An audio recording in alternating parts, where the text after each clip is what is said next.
بسم اللہ الرحمن الرحیم، السلام علیکم ورحمۃ اللہ وبرکاتہ۔ یہ ایک بہترین عمل ہے قرآن پاک سیکھنے والا اور سکھانے والا۔ جیسے ایک روایت ہے، حضرت علی رضی اللہ تعالی عنہ مسجد میں تشریف لے کر گئے اور دیکھا کہ لوگ قرآن پڑھنے میں اور پڑھانے میں ان کے مصروف ہیں، تو حضرت علی رضی اللہ تعالیٰ نے فرمایا کہ انہیں مبارک ہو، یہ وہ لوگ ہیں جو سب سے زیادہ نبی پاک صلی اللہ علیہ وآلہ وسلم کو محبوب ہیں، ان کو پسند ہیں۔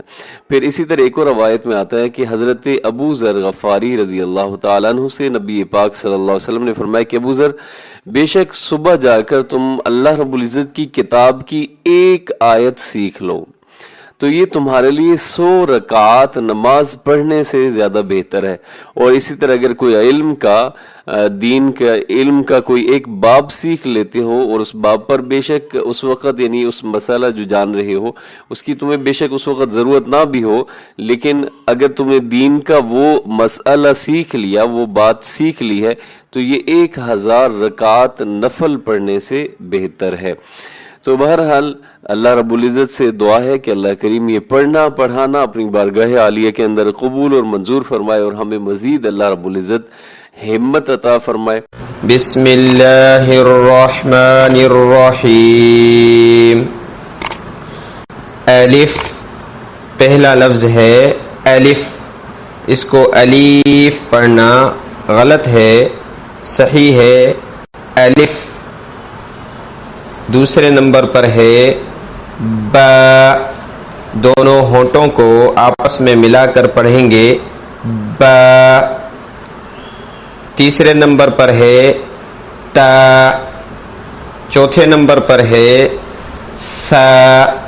اس کو پڑھنے کا طریقہ، تھوڑی سی زبان باہر نکالیں، دانتوں سے باہر تھوڑی سی زبان نکال کر پھر آواز نکالی جائے گی ثا ثا ثا۔ اگلا حرف ہے، اس کو کھینچا جائے گا، مد کیا جائے گا جیم۔ اس سے اگلا حرف ہے جس کو گلے سے زور لگا کر نکالا جائے گا ہا۔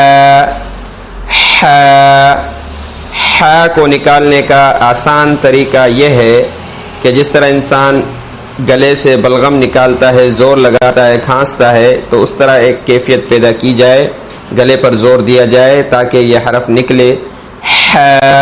اس کو ہا پڑھنا صحیح نہیں ہے، بلکہ اس کو صحیح پڑھنا یہ ہے کہ ہا پڑھا جائے۔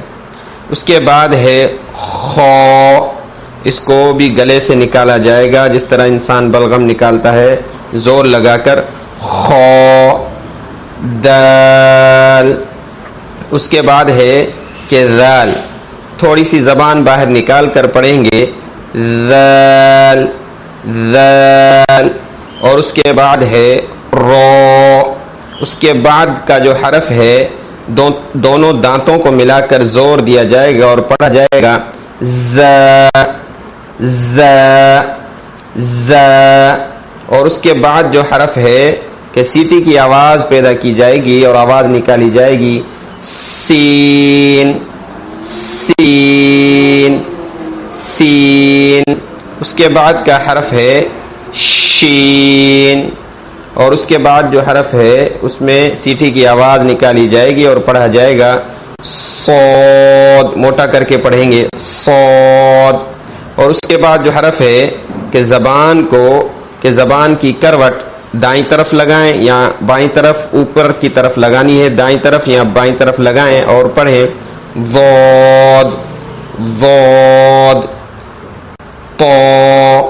اور اس میں اگلا حرف جو ہے تو کے بعد زبان کے اگلے حصے کو اوپر کے دانتوں کی طرف لگانا ہے وہ۔ اس کے بعد جو حرف ہے اس کو گلے سے نکالیں گے زور لگا کر عین عین عین۔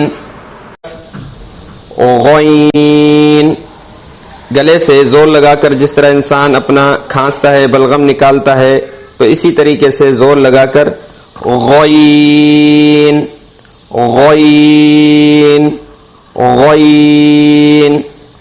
ف ف نیچے کے دانتوں کو اوپر کے ہونٹ سے ٹچ کریں. ف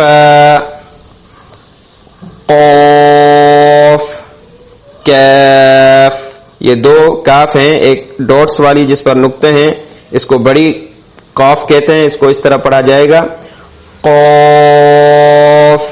اور یہ چھوٹی کاف ہے اگلی, اس کو چھوٹا کر کے پڑھا جائے گا کیف. ان دونوں میں فرق رکھنا قرآن پاک کے ترجمے کے لیے ضروری ہے. قاف کیف. لام میم نون واو. ہونٹوں کو گول کریں گے, پڑھیں گے واو. ہا, تو اوپر ہم نے پڑھا تھا پچھلے سبق میں ہا, وہ گلے سے نکلنے والی ہا تھی, اور یہ گول اس کو ہا پڑھیں گے, صرف ہوا نکلے گی منہ سے. ہا. حمزہ حمزہ. یا یا